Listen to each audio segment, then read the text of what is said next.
Good afternoon and welcome to IBA News this Sunday the 10th of July. I'm Elon Aslan-Levy joining you live from Jerusalem.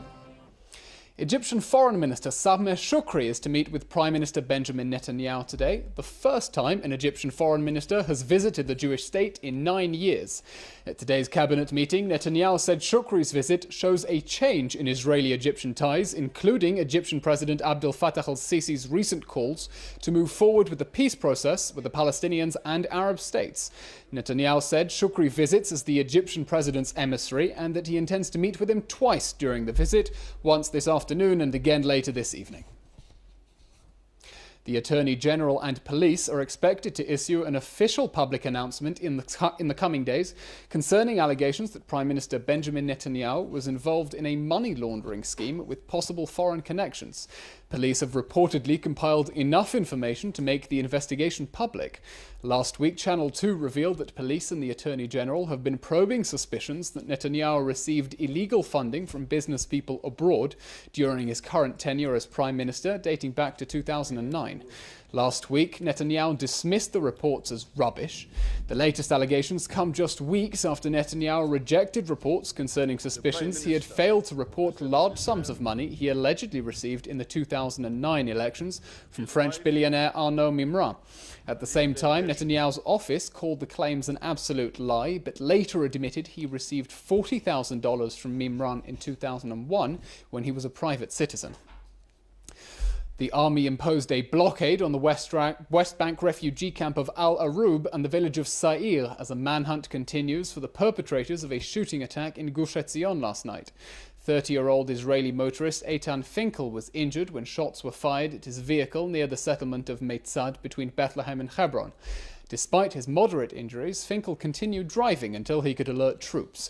He was treated by IDF medics and transported to the Sha'arei Tzedek hospital in Jerusalem. His wife and 6 children, including their week-old baby, who were in the vehicle at the time of the attack, were unharmed. Security officials said numerous bullet holes pierced the vehicle. In a separate incident, the army is seeking to determine how a Jordanian man crossed into Israel undetected on Friday and threw rocks at passing cars, causing Israeli motorist Rotem Aharoni to swerve off the road. The Jordanian then ran to the car and attempted to force Aharoni out of the vehicle. Another driver came to her aid and they fought him off.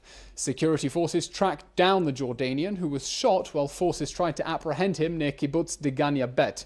He was arrested and taken to hospital for treatment. At this hour, residents of Jewish communities in Judea and Samaria are set to participate in a march calling on the government to take harsher steps against the upsurge in terror attacks. The march, organized by the Council of Jewish Communities in Judea and Samaria, will start near the Aduraim junction and will proceed some 6 kilometers to Otniel. Certain members of Knesset are also expected to participate in solidarity. During the protest, the road will be shut to traffic and IDF forces will safeguard the route.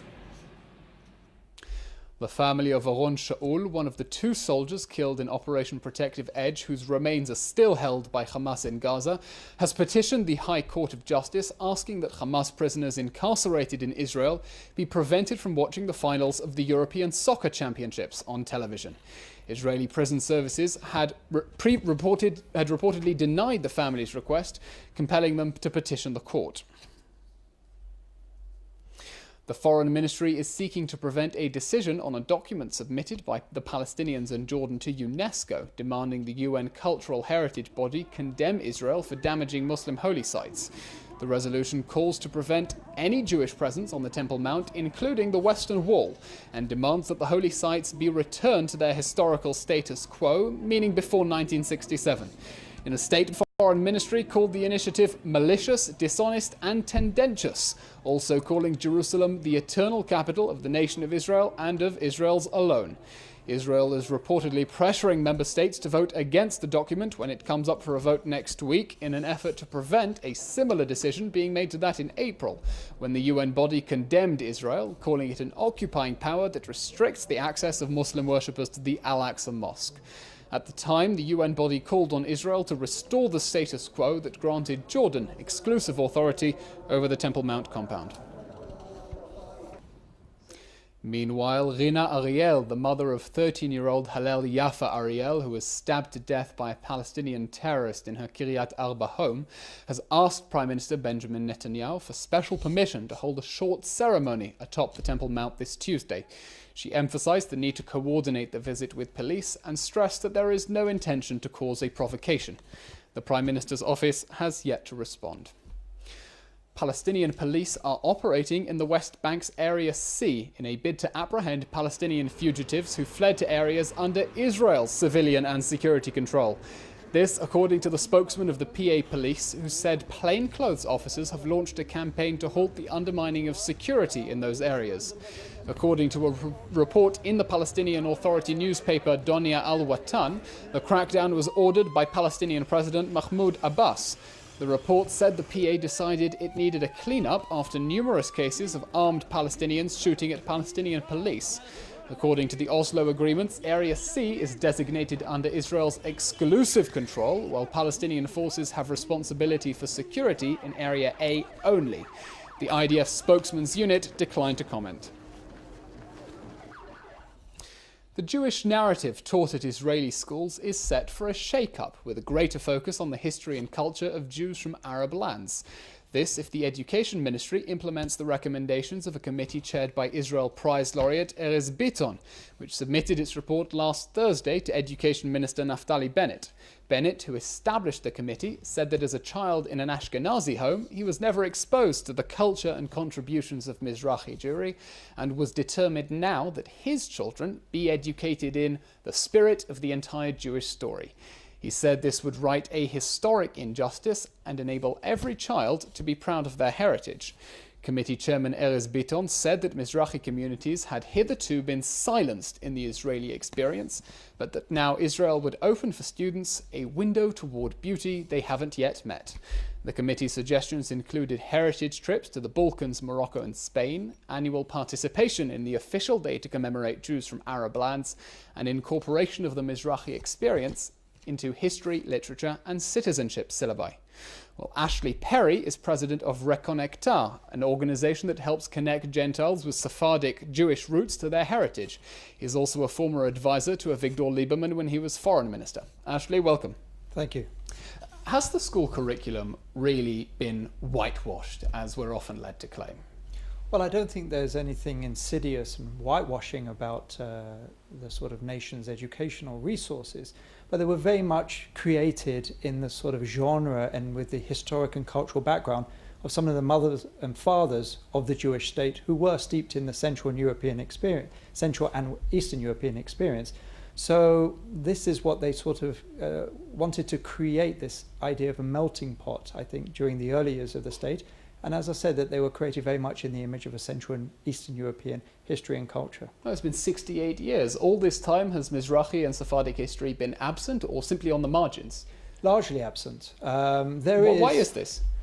As I said, I don't think there's anything insidious. There have been many different ideas of why that is, and there are some who point to racism, discrimination, or this idea that the Sephardic or the Mizrahi world is some sort of more backward culture with very little history to talk about. But I think that's been proven to be incorrect, and I think there's simply an ignorance and a lack of awareness about non-Ashkenazi history, whether it's the Sephardic experience or the Mizrahi experience. And I'm glad to say, albeit 60 years too late, that we're starting to see change. So the reason it hasn't been on the curriculum yet is a question of inertia, simply nobody taking the initiative to put it on the agenda? Largely ignorance. It's a self-perpetuating myth that Jewish history is Ashkenazi history, Jewish culture is Ashkenazi culture, and so on. So there's very little interest, let's say, or at least substantially less interest in the great and glorious history of the Sephardi and Mizrahi world, and that self-perpetuates a system which concentrates on one particular narrative. Okay, well, as a former political advisor who was very interested and involved in these issues when you were in the Knesset, what insights can you share with us from behind the scenes, perhaps about how interested legislators were during your time? Well, I can tell you, as someone who was intimately involved in passing the law to create a day of commemoration for the Jewish refugees from Arab countries, it's extraordinary that some of the politicians who I personally approached to gain their support had some very derogatory things to say, one even claiming we have a Yom HaShoah, Holocaust Day, so now you want a day as well, which is quite extraordinarily ignorant, I would say. So it was a challenge, but I'm glad to say in the end we managed to pass this law that was signed and created by former MK Dr. Shimon Ochayon, that today we have at least one day that students, regardless of their background, will learn about the Jewish experience in the Northeast, in North Africa and the Middle East. Well, as Bennett himself pointed out, he, as an Ashkenazi education minister, is the one who's putting it on the agenda. Did you find when you were in the Knesset that it was specifically legislators with ancestry from Middle Eastern countries who were interested in the issue, or did Ashkenazi legislators as well take an interest in this? It was a mix. Obviously, Shimon Ochayon, who wrote the law, is from a Moroccan background. But we gained a lot of support from Ashkenazi legislators as well as Sephardi legislators. And I think as much as Minister Bennett should be given credit for this, and he talks about his children not learning the history of Sephardic Jewry, I think it's almost obscene that Sephardic and Mizrahi children didn't even learn about their history. You know, Persian, Iraqi, Moroccan, Tunisian children would learn about other people's history. So I think even before the Ashkenazi children, although today hopefully it will be equal, that they had no idea about their own history and their culture, which is sort of delegitimizing in a way. Culture Minister Miri Regev is probably this country's highest profile Mizrahi politician. Her parents came from Morocco. Yesterday's Zionist Union member of Knesset, Yoel Hasson, accused her in a scathing Facebook page of glorifying a type of Mizrahiness that, and I quote, is based on discrimination, visiting rabbis' graves, and a longing for ignorance and crude, low-level language. How far is Mizrahi identity weaponized in Israeli politics today? Well, I think we can also look at an even more pressing example of the reporter from Galei Tzahal, who made even more derogatory comments about Mizrahi and Sephardi Jewry. I don't think we're there yet. I think that there is this idea that Mizrahi Jewry is some sort of too traditional, it's a little bit backward. But if you look at the history of Sephardic and Mizrahi Jewry, you'll find actually the opposite. Some of the most cosmopolitan, well-educated and successful Jewish communities in the whole of our history. So I think the more that we shed light on this, the less ignorance there will be and the less comments like these will be made. Yeah, but all the same, Yoel Hasson is, if I'm not mistaken, also from a Mizrahi background. He's saying that within the family, these are not the values he was raised on, the sort of image that Miri Regev is presenting. Well, I can't talk to these particular comments, but I definitely, these are similar comments that are heard day in, day out from many people within Israeli society, whether they are from a Sephardic or an Ashkenazi background. But as I said, I think the more that we educate, the more we shed a light on this history, I think the less we will find these comments in Israeli society. Ashley, briefly, outside of Israel, what sort of interest is there in rediscovering and reconnecting with Sephardic heritage? Well, there is absolutely massive interest. I can tell you with our organization, Reconnectar, we are reaching out to tens of millions of descendants of Sephardic communities who are wanting to reconnect with their Sephardi roots, Israel, and the Jewish world. And there is massive support for such a movement. And we are basically bringing together these two communities, the formative Jewish world and the descendants of the Sephardim, who were forcibly disconnected over the centuries, to really reconnect our people in a way that just simply wasn't possible a generation ago. Quite the awakening. Ashley, thank you very much. Thank you.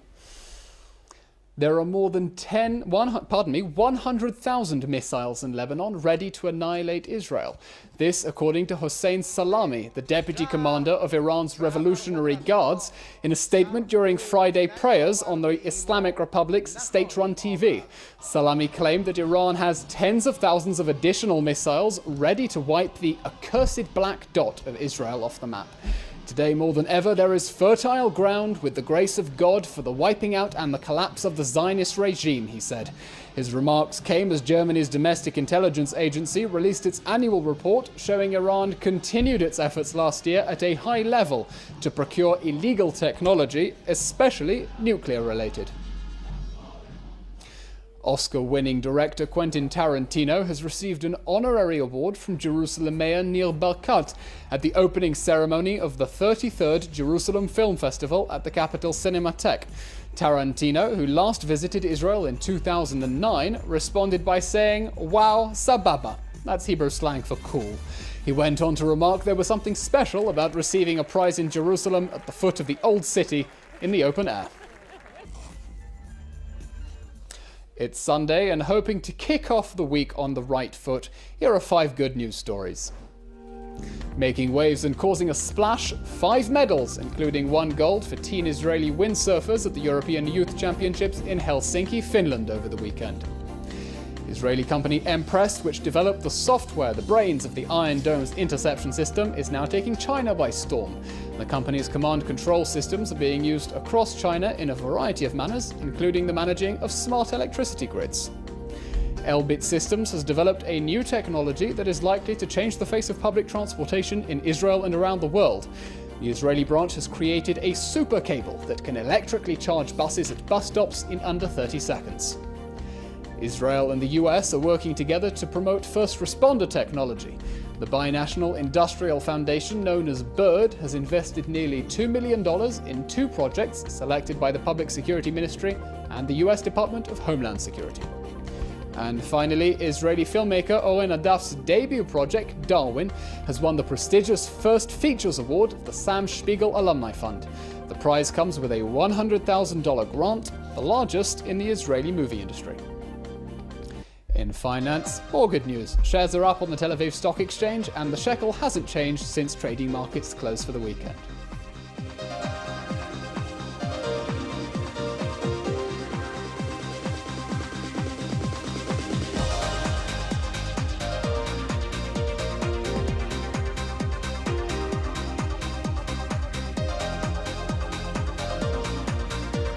The weather tomorrow should be the same as today. In other words, hot. Let's take a look.